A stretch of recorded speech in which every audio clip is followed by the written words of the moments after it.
Hey everyone, welcome to another episode of Back at the Ranch, Expedition Online's after show. I am your host, Danny Knaub. With me is one of our final three explorers. You happen to have my favorite name.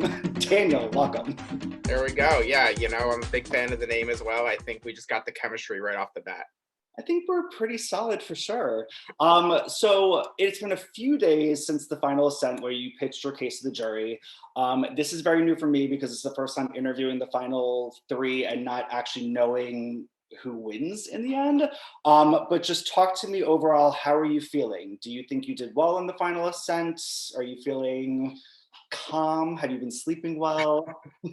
Well, I think I slept so poorly during the entire game itself that I've actually slept great since then, if for no other reason than that I've just been so exhausted that it was bound to happen. And, as much as I'm thinking a lot about the final ascent and all that, it's less to think about than, all right, who do I want to vote tomorrow and that kind of thing. You'd asked about, how I felt I did in the final ascent. I was really happy with my performance in the final ascent itself. I thought I was a little behind going into it. So I felt like I had a couple of votes to make up there, and I Oh, feel pretty confident that I gave, in my opinion, the best final ascent performance out of the three of us. I might change my tune on that once I actually see it, but the big question in my mind is whether it was enough to make up for what I thought was a bit of a deficit, specifically against Justin going in. interesting, because I didn't realize you went in thinking you had a deficit. So I'm curious to hear more about that. But before we get to sort of the end, let's go all the way back to the beginning. Obviously, we are all huge Survivor fans. Otherwise, we probably wouldn't be subjecting ourselves to this. So what was it like seeing the real Janet, the real Ethan, and Janet choosing you for her team? That was cool. I mean, I really like both of those players a lot for somewhat different reasons. I mean, Ethan is just an absolute legend of the game, and he's like Ethan, like he's everyone's heartthrob. He, has been on what season 3, I think, was his first one, and then through season 40. He's kind of been there, both old school and new school. So I mean, the second you see that, it's like, all right, even if I get voted out day one, I got to meet Ethan. Like this is totally worth it. Janet's a much newer school type of player, but considering I think she was one of the few people that will be on the right side of history from everything that went down in season 39, I've always had a ton of respect for Janet as well. And I was kind of stalking them a little bit on social media afterward. And so in case anyone hasn't done it, Janet has the most wholesome Instagram page I've ever seen. She really does, for sure. So in those first few days, obviously we kind of like just throw you into the wolves, and you're essentially playing the very first challenge. But Team Janet is off to a really nice lead, so you really have it easy those first few days. So talk to me just about the early dynamics. Were you gelling with anybody? Were you sort of feeling out alliances, or was it really just a party, everyone together? A little bit of column A, a little bit of column B. If you go back to day 0, actually, when we were all kind of scrambling and trying to talk to people, the person I talked to a ton was Rob. Um, and so that relationship was established really early on. And the two of us kind of put two and two together that we were both from DC, and you're looking for any reason to make any alliance early on. So we remembered that Maddie was from DC as well. So Rob and I, despite the fact that we hadn't actually talked to Maddie yet, we're like, the two of us and Maddie should like all get together and make an alliance. And so that was sort of the origin of what ended up being, in my opinion, my most important kind of like tight alliance throughout the game. Yeah, I mean, I think when anyone watches the season and thinks about alliances, you three were the most solid alliance. You never really wavered on each other. You went as far as you possibly really could together. So it obviously worked for you guys. Going into day 3 was the first day that you actually lost a challenge. Mhm. So by this point, why Dakota? Why is Dakota the one that you all go for here? So I don't know how publicized this was. I'm guessing someone's mentioned it already, but there was some like weirdness with Dakota, maybe accidentally, maybe on purpose, sending a message to Jared. I still vacillate on whether I think it was on purpose. It ultimately doesn't really matter. You're just looking for any reason to try to vote somebody off at that point. And we were mostly all like good on Dakota. As it turns out, I didn't find this out till like after making the final 3. Justin was actually gunning for me that night. And either couldn't put the numbers together or decided it was too early to make that move, probably a little bit of both. But to me, I am a big proponent of in Survivor, don't play on day one like you play on day 38. So I was like, if there's an easy vote, we can kind of keep the tribe strong going into maybe a swap or something like that. Like, I want to get a unanimous vote if we can. Yeah, for sure. And it ends up working out because, we go into the first swap of the season. And whereas Gideon says that the survivor gods are against him, I mean, you essentially get handed Yeah. your alliance. It's like, here's your alliance plus Kyle, who I Mhm. think was sort of in your alliance, although you were going to eventually get him out. But just talk to me. I mean, do you, Maddie and Rob, solidify a final three? Is it just this like, known thing between the three of you? Like, how did that really truly form? Yeah, I mean, I think it not only worked out that it was the three of us, but it worked out that it was the three of us plus the person everyone saw as the biggest threat on the tribe. So, Kyle was a great player. It was incredibly fun playing with him, but nobody wanted to sit at the final three with him. So at that point, it's like, of course, out of the four of us, it's going to be me, Maddie, and Rob that solidify that. Little known thing was actually on the day of the Dakota vote, Maddie, Jennifer, and I actually made a final three with one another Oh, um, that day. And so I kind of my theory was, okay, I can make one with Maddie and Jennifer. I can make one with Maddie and Rob. Like, enough crazy things are going to happen in this game that's not going to be the final four. Like, so either way it can work out. But then it was especially Jennifer wasn't there and subsequently got voted out before I could talk to her again. So then it sort of made the decision easy about like, me, Maddie, and Rob are going to go pretty strong together. yeah, exactly. And knowing that she wasn't part of the jury, so it's not even like she can say anything against you because she was voted out. Mhm. So going into that double desertion, this is probably the first really crazy crossroads of the season. You all get to sit in and watch the first party go to crossroads. So you see that Jennifer is voted out. Talk to me a little bit about your strategy going into this vote, because obviously Gideon and Kyle get all the votes, but they both use compasses for themselves. Mhm. Thus, you guys vote for Jack. So just talk to me a little bit about the strategy going into that one. Who was leading it? What was going on? So one thing I actually have thought a lot about, and I want to point out about that is if I don't win exemption there, I'm pretty sure I go home because it was me against Kyle for like the tiebreaker for the exemption. And I think I was seen as the second biggest threat in our group of four at that point. So if Kyle's wearing exemption and they can't vote for him, I'm pretty sure the three votes go on me. We throw four on Gideon, and then he plays his compass. It's possible that Maddie or Rob goes home, but I think me winning exemption and actually forcing Kyle to play his compass to save himself is actually what kept our numbers and kept probably me in the game.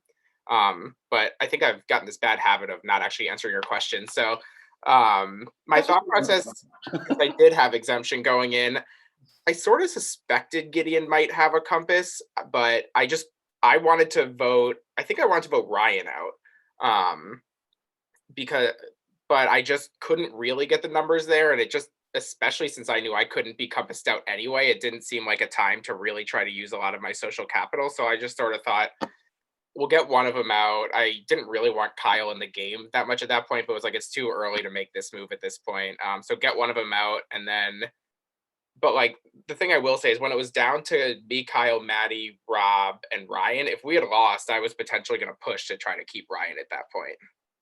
Interesting. Okay. Was it Kyle making the decision then to sort of go for Gideon, or was it just a group decision? It was more so Kyle, but I mean, we were what we said was true, which is Kyle was kind of the de facto leader, but he really wasn't a big domineering um type of guy. Like I really didn't find Kyle to be particularly bossy or anything like that. Yeah, I feel like I love Kyle. I mean, I know Kyle outside Yeah. the game, but watching him in the game, I was like, dude, because he was so just like, I mean, talk about a target. I was like, Mhm. you gotta like freaking down a few notches. So obviously Jack is the one that leaves you this first night. Did you know about Kyle's compass? Mm-mm. You So didn't. I knew somebody had the compass because that first night I found it, but found it too late. And so I was told, like, another explorer has already found this. and you sort of look and see like who's been talking a lot because those people are less likely to have noticed the compass and be looking for it. And I think it was me, Kyle, and Justin who would all kind of shut up and started typing away to try to find it. So I figured it was one of Kyle or Justin, but Kyle hadn't told me or anything that he had it. Yeah. So going into the next challenge, which is 8 on the play, tossing cards, your party loses this challenge. It feels like it's pretty much between Gideon and Ryan. Mhm. We obviously all know the twist that who you vote out eventually is going to just go to this other party. You don't know that at first. So just talk to me about why voting out Gideon over Ryan. It came down to who we thought would be more likely to stay in number with us over the course of the game. Honestly, it was kind of a coin flip between the two of them. Gideon was playing up this whole like I was left out of the Gabe vote over there. Everybody hates me. I hate them and all that. I don't I think that he was probably a little bitter toward them, but I definitely think he really played that up because he seemed pretty good in with them once we got to the rendezvous. But at the end of the day, it seemed like Gideon's game was going to be I'm going to, scratch and claw and do what I have to do to stay alive. Whereas Ryan seemed to be, I want to stay loyal. So we were just hoping that the loyal game would mean loyalty to us. Yeah, that makes sense. Talking to Gideon, he swears that he would have been loyal to you guys, but again, you never know in this game because it's easier to say something when you're like been voted out. But Hindsight. yeah, so going into the final vote before Rendezvous, which is our version of the merge, another absolutely bonkers, crazy crossroads. Your party did win, so you were gonna go to crossroads, but you did not have to participate. You could choose to, which means you would be vulnerable. Um, Talk to me about what happened this day. Like this was a crazy one, and obviously we have Maddie and Justin from your OG party. Oh no, well Justin was on the other one. So Maddie and Ryan are, Mhm. they believe, the only two that chose to vote and be vulnerable. Was that a strategy? What was happening? What did you vote? Uh, I, I'd like to say it was a strategy. I think it was more that there was just so much crazy shit going. Oh, am I allowed to curse? Sorry. Okay, so much crazy shit going on that like we couldn't put a coherent plan together. Like we kept flip flopping between like we're just gonna stay safe, we're gonna let this play out, and no, we're gonna like really try to pile on the votes. That I think like since that was flying around so much, we just didn't get one coherent message to the group. But that was also influenced by the advantages. So I would say my biggest contribution there was I found the shortcut advantage like literally 4 minutes before um, Crossroads. And so I got up by sending it to Shay, and he said, "You have this, and you have to give it to somebody on the current team, Janet." Um, in the next 4 minutes, who do you want to give it to? And I sent a message like, okay, I'll let you know. And I think he was like, you have 4 minutes. Like, what do you mean you'll let me know? I was like, I'll let you know. I'll get it to you in 4 minutes. So I was like scrambling. I go like into the shelter, and Jared's talking to like a bunch of people. And I was like, politeness is going out the window. I was like, Jared, we need to talk now, and like get out. And so I give him the shortcut. I explain what it is and all that. Ryan had tried to claim that Jared had completely defected away to the other tribe at that point, so it was a bit of a leap of faith on my part. But there was no evidence that Jared would have defected as opposed to Justin or anything, so it's sort of a shot in the dark either way. But I felt like especially once I had given him that, especially because I felt a lot closer to Jared than I did to Justin just from having been able to talk to him earlier in the game. I felt like I kind of given my contribution to helping the cause at that point, and I could look out for myself a little bit with no vote. That was a huge move. I mean, I was fortunate enough to be in your rooms modding when this was all going down. So like, anyone watching at home, like it was literally 4 minutes. It was like if Crossroads was like 9:45. I just remember you were talking to, were you talking to Kyle? So I was talking to Kyle, and what happened was I had gone into the clue room and I'd written down the clue wrong. Yeah. So like I put like a plus where there was supposed to be a times or something. And so Kyle and I were trying to talk through like this clue. I think so Kyle had one of the numbers wrong, which I was trying to explain to him. But then I think Shane was tired of me constantly sending him random numbers, just hoping I get it right. And so eventually he's like, no, like the equation is this times this times this. And I was like, wait, do you mean this times this plus this? And he like clarified no. So I just plugged my original numbers back in with his equation, and that got it right. And I was like, sorry, Kyle, I gotta go. It was really fun to watch. Yeah, and so it really was. I like sort of given up on finding it by then, but I thought it was going to be another compass that I could sort of just look for during Crossroads. I didn't really expect it to be that big rush to the finish at the end, Yeah. um, but it Well, it's worked great out. to, it'd be interesting, because I don't think I asked Kyle this question, but it'd be interesting to know, because obviously you found that advantage while talking to Kyle. So Mhm. Kyle knew you were using it on Justin. So I wonder if Run, Jared. was a part, or sorry, for Jerry. So I wonder if there was a part of Kyle who was then like, oh, I have a compass. So if I play this on Justin, Mhm. then everybody in OG team Janet is, we're good, and we'll have numbers and see what they'll do. Like I wonder if that sort of sparked him to really kind of play hard, because that was an excellent move, because they were forced to sort of turn on themselves a little bit. Or Yeah, they I mean, so and that's go what Kyle had subsequently said was his thought process, and I'm inclined to believe him on that. Yeah. So Hannah is the one voted out this time. Ryan did vote for Hannah. So at this point, it's looking like he's aligned with you all. We obviously know the very next vote, he changes his mind on that. So now we get into the rendezvous. Um, do you have a strategy going into this? Is it just sort of numbers strong? What are you thinking? So it's numbers strong in the short term, but definitely not the long term. My thought was try to do numbers strong for a couple votes while keeping Kyle around because he's probably the one that would attract votes in the event of a compass or something. I actually felt like I was that nice middle ground where, like, if they were gonna try to throw it on the biggest threat, it would go to Kyle, or if they were gonna try to throw it on someone they didn't see as a threat at all, it would probably have not gone on me. It would have gone on like maybe Rob or Justin or something. Um, Although it turns out Justin was a bigger threat than I thought. But um, my thought was like we had numbers, but not by that much. So I wanted to use them for a couple votes to get that out. I also had a pretty strong feeling Kyle and I were both going to go for one another at some point. I just felt like Kyle was talking a lot more to Rob and to Maddie and stuff than he was to me. So I didn't think I was part of his long term plan. So my thought was I would have to get him out basically before he got me out. Ooh. So Gabe was the one being voted out. It's a pretty tight vote between Gabe and Rob. Mhm. Obviously, we know Ryan voted for Rob. I believe Justin actually voted for Gabe. So that's sort of what saved you, is that Justin was sort of aligned with you all in this vote. Um, Gabe, who's like the sweetest human being Yeah. ever, goes out like smiling and like no hard feelings, like love you all. Um, so it looks like things are good for you guys. Like you're in the majority, everything should be fine. But then it starts to get a little rocky. We get to superlative day, which is obviously meant to really ruffle some feathers. It always Yeah. works. Like shout out to Jess for that challenge. Always works. Um, but you're known as loyal and aware. Mhm. So those are solid, nice ones. I mean, I would feel good about getting those.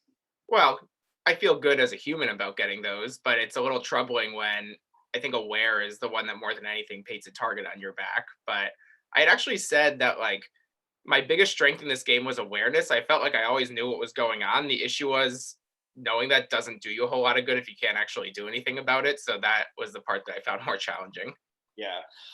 So with this vote, I felt like this was the first time as a spectator and a moderator that I saw a little bit of a splinter within your group, because Maddie was trying really hard that night to get out Kyle. I think she had most of the other side on board. I believe Rob was even on board, but talking to Maddie, she said that she then tried to talk to you and you nixed the idea. Why'd you nix the idea? So, and to clarify, it was me and Jared were both pretty strongly against it. I nixed it. So I think that actually would have been a great move for Maddie, but my perception at that point was that I was seen as the second largest Janet threat. So if anybody needed that meat shield, I thought it was me. Um, so I was concerned that if Kyle goes home at 10, that's a lot of times to survive being seen as a pretty big threat, even if you have the numbers. Um, and so I was I didn't nix the idea in the sense that like I want to get the Janets down to, final six all Janets, but I just wasn't ready to do it quite yet. So I actually basically said to Maddie, like, give me one more vote. Like give me one more time to like take Kyle out, and then we'll take him out at 9. So when I switched from saying like I don't want to do this at all to like I'll do this, but give me an extra day, she was a lot more receptive to that. Well, it's interesting because this vote caused some drama because Maddie got the message loud and clear. Maddie voted for Kyle to go home, sorry, voted for Garrett that time to go. But you had Rob and Chantel who were told that original plan of going after Kyle. So they sort of put their votes on him. And I think that, I know Chantel was upset about it. But there's no, the only reason I'm bringing it up is just telling people at home that it's really difficult. You have an hour. You get like 1 hour, you're trying to come up with plans and switch rooms, and sometimes you just can't get to everybody. Right. Well, and I should clarify, Garrett's actually not the one I wanted to go home that vote. I really wanted Gideon to go home. I had identified Gideon as a big threat early on. And so, I like Garrett a lot. I think he's a good player, but I just found Gideon to be a little more threatening to me. Also, because I'd written his name down twice, so I figured there's no way he wanted to work with me. Whereas Garrett, I thought, potentially, especially if I had the numbers, he could be someone I could pull into my good graces at some point. So Gideon, and I think it was maybe Kyle who was working a little bit with Gideon, like went their votes onto Garrett, and then Garrett got like his 3 penalty votes for not showing up for that challenge. So that actually threw a wrench in my plans as well. So I was actually like pretty unhappy after that vote as well. But then, Chantel was so upset that like I think clashed a little bit over that. Yeah. So you get your way to the next vote. So Kyle is the one that goes home. It's almost unanimous. Obviously, he's the only one that doesn't vote for himself. Now that you sort of see the repercussions of that vote, do you still, was it too soon? Was it too late? Or was it perfect time? I think I always wanted to take him out at 7 or 8, and I still think for my game that was the right move if like I could just kind of be a puppet master pulling everything with no repercussions. But Maddie and Rob both wanted to do it at that vote badly enough that I think if I really tried to strong arm them into waiting again, the influence it would have on their trust with me would be much worse for my game than taking Kyle out at that point. So, I really pitched myself as I will listen to my allies. I want to make this decision collaboratively. So I feel good about, saying, okay, I don't agree with this decision, but I'm aligned with you, where I trust you. So if this is what you think is right, then I'll go along with it. Yeah. Um, you for the most part, I kind of saw you a bit of as a leader within your group. I think Maddie was also really up there. Um, I just kind of thought of this question. I'm just curious. Sure. When you guys are a very tight three, you're very tight. You're obviously sort of made that from the beginning, taking it to the end. But this game is wild. People can flip. People can turn at any times. Was there ever a moment when people were coming at you with different ideas, like Maddie was pitching Kyle, but you were saying no? Did you ever worry that anybody would flip on you, or that you would have to flip on them, or were you so just set that they were loyal, you were loyal, and this was going to be good? So I there was a time I was concerned about Rob, and actually there were times during the game I had thoughts about trying to make a move on Rob actually, because it was the final 11. It was right after the rendezvous. I'm talking with Rob and was like, hey, I just want to reaffirm that we're still good because we hadn't gotten to talk that much recently. And he was like, yeah, I'm still good. I'm still planning to go to the end with you. But, just in the interest of transparency, I want to let you know that because of that play you made with Jared, like I have to be aware of the fact that you're a threat now. And so that sort of pricked my ears up a bit because he didn't say like, oh, I'm going to go after you. I'm going to vote you out. But like, he sort of implied it a little bit. So Maddie never really made me feel too uncomfortable. And I feel like Maddie and I were of kind of like a similar threat level and similar in terms of how we were playing the game, that we could go to the end together and each at least feel like we reasonably had a shot to win. But I felt like Rob was more likely to say like, this guy, like, I'm not going to beat him. Honestly, if you ask me, I think Maddie probably would have beaten Rob at the end too. So I thought it was possible he would try to take us out both to show he had more control of the game and to just take out people to go to the end with people he thought were not as big of threats. And lo and behold, he was loyal, loyal, loyal, loyal, loyal. I know. I feel like I owe Rob an apology. And the other Um, like little weird inside baseball thing here. So this is like my stupid sports rivalry things, but so I went to University of Michigan, and like on day 2, Rob wore an Ohio State shirt. So I was like, I don't know if I can trust this guy, but like I made an alliance with him. So like that's like the stupid stuff that goes in your head as you're like trying to figure out who to trust. no, and it's again, like you said, when you're looking for little things for reasons to vote people out, it could very well be like where they went to school or just anything like that. So Kyle leaves, and in this next vote, I think was correct me if I'm wrong. This felt like the first time that the DC3 were ever wrong. That like you guys, somebody finally blindsided the three of you. Your faces were all shocked. Like watching you all go back to your camp, you were all feeling pretty defeated. People were upset. Just talk to me about that. I mean, like, because obviously a lot of the other players knew what that felt like, and you guys didn't. So just talk to me about being blindsided that day, what happened, because this was a big move for Justin, obviously. Yeah, it was a great move on his part, and I think it was his signature move of the game. So the big lesson it taught me was that like I have this narrative of what's going on in my head, but like so does everybody else, and so it wasn't like I don't get to just play this game according to my narrative. There are 8 of them going on at one time, and ultimately any of those could kind of come out in any moment. And so I think I was on like underestimating a lot of the other people in the game. I mean, I didn't necessarily think Justin had the chops to make that move. I was clearly wrong about that.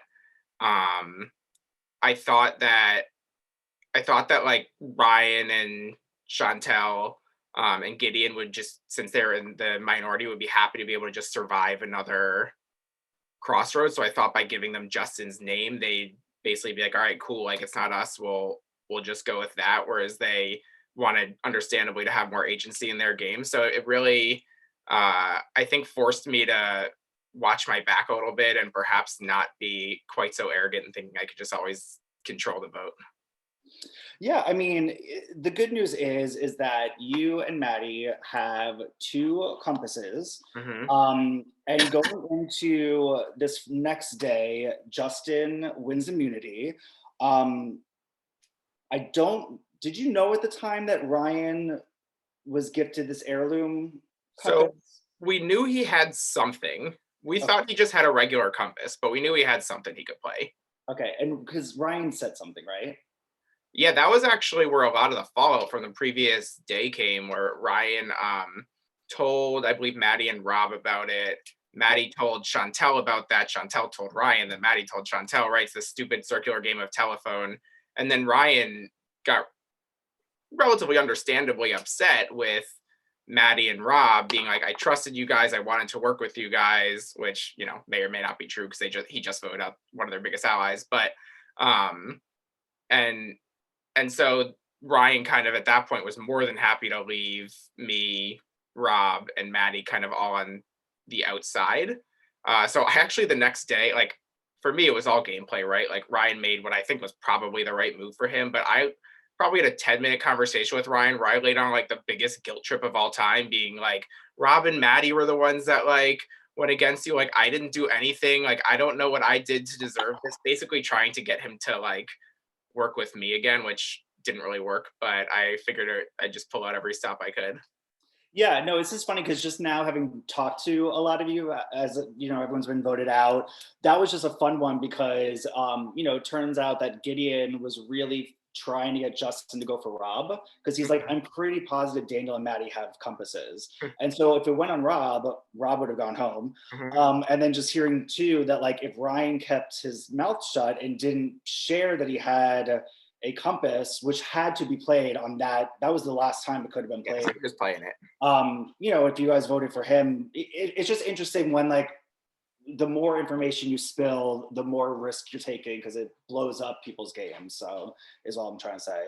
Well, the strategy for us there, just to make one more note, was that we were always going to make sure we put at least votes on at least 2 of them because we knew we knew we didn't have the numbers. We knew we were only getting one of them to go home if we correctly played a compass.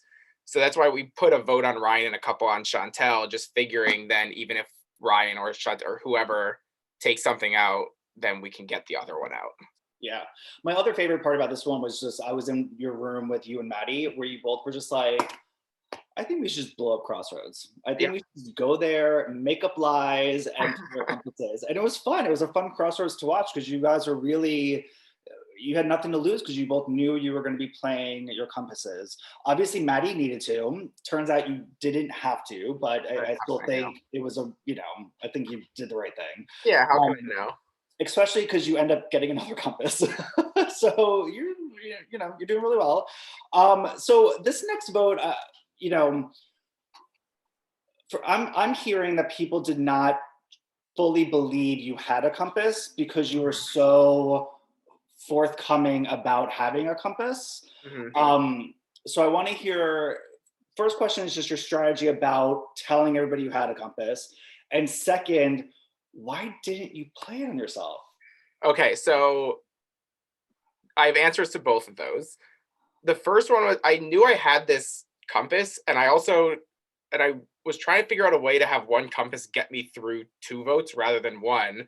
So my hope was I could bluff it the first time and they wouldn't vote for me, and then actually use it the second time because obviously I don't know I'm gonna win the next exemption. And so I was hoping that like I could leverage it into getting like perhaps getting them to flip on themselves or to do something to just try to save themselves. Um, the reason I didn't play it, which I didn't mention during the final ascent, was because it was actually a great move by Justin that I didn't want to give him credit for. Justin convinced me, Rob, and Maddie that he was going to tie it and then flip on the revote.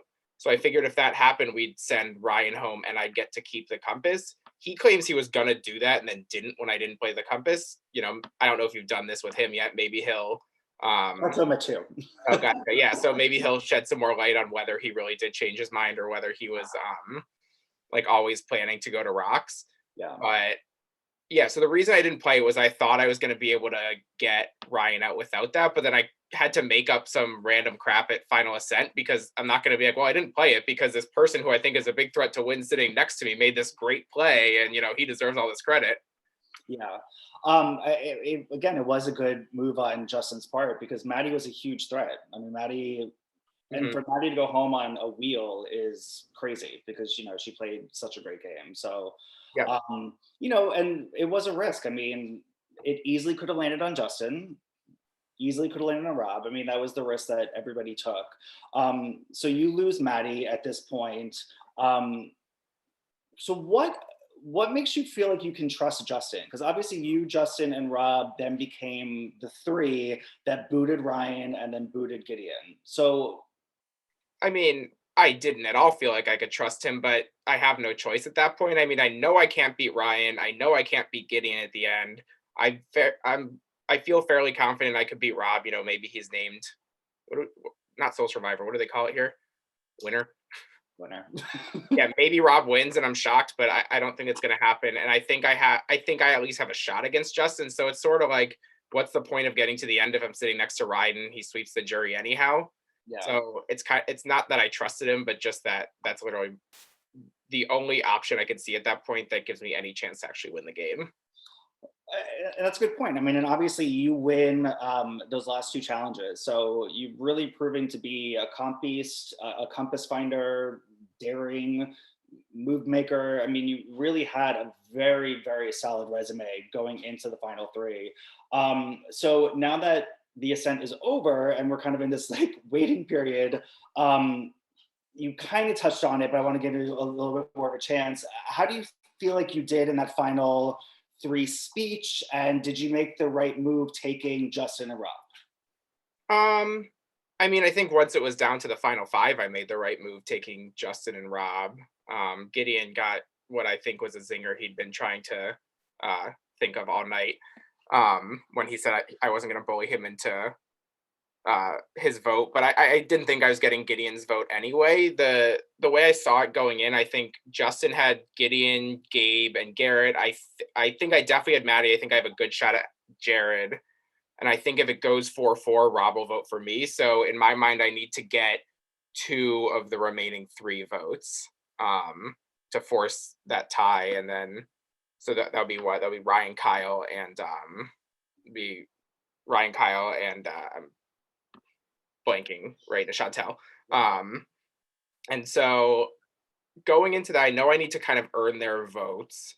So I think my opening speech was fine. I don't know how much people really listen to the opening speeches. I think they're really big on the like some of the answers to the questions. I feel like I flubbed 2 of those. I think Ryan's question about like why shouldn't we vote for you? I said some weird thing about like I got kind of lucky, which is probably true, but isn't really what you want to say in that situation. I think by far the biggest issue in my game was that I didn't really reach across lines and make bonds with people on the original team. Ethan, I knew going in that was going to be an issue with my game because I'm just that's something that I really struggle with in life.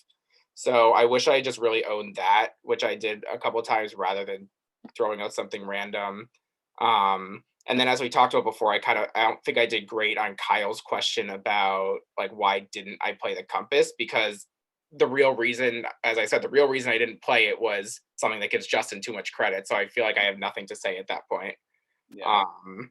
But overall, I actually really liked my performance. I think what I was trying to basically show was like, I'm not going to come in here arguing with you. I'm not going to claim that my game was perfect. Of course it wasn't, but I want to be authentic. I want to be vulnerable and show, who I am as a person and, why like socially and just empathetically you want me to win this game, because if we start getting into the muds of who made more moves, I'm never going to win that argument. Yeah. Well, you went as far as you possibly could. You got to plead your case to the jury. This is very strange again because I don't know who wins, so it's Right. hard to like really have like a natural ending to this conversation. I feel like I'm gonna have to bring the 3 of you back once it's revealed to kind of have like a final powwow about, whoa, did something go wrong? Or yeah, everything went right, depending on how it ends. But just final thoughts. Do you have any regrets in this game? Not any big regrets. I mean, if I have the benefit of hindsight, of course, I wish I played the compass at Final Six. But I think with the information I had, not playing it was a reasonable enough decision. But yeah, I think. But the thing is, if I had the compass at Final Six, I was actually going to put. If I had played, I was going to play it for Rob actually, because that's where I thought the votes were going to go. So there's no scenario in which I play it and actually negate their votes against me. But it would have made it just Justin and Maddie kind of doing a 50-50 at Rocks or at the wheel. So, maybe Justin goes home there, who knows? But I think that would be kind of the one major strategic regret. Would you play again? After a little while, I think if you told me like, hey, tomorrow we're starting another game, I don't think I'd want to play. But if you get back to me in like a year or something like that, or even just a few months, I think I'd probably play again at some point. I think I might adjust my work schedule so I can do it from home. Yeah, it's very addictive.